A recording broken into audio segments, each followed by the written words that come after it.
అమ్మ కోపాలు మీకే కాదు నాకు వస్తాయి.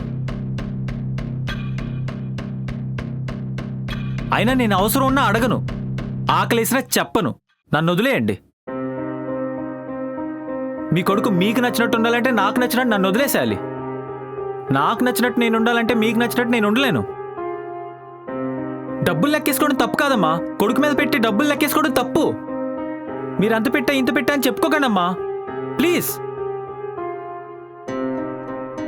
ఏం మాట్లాడుతున్నావు? ఇంటికి రా.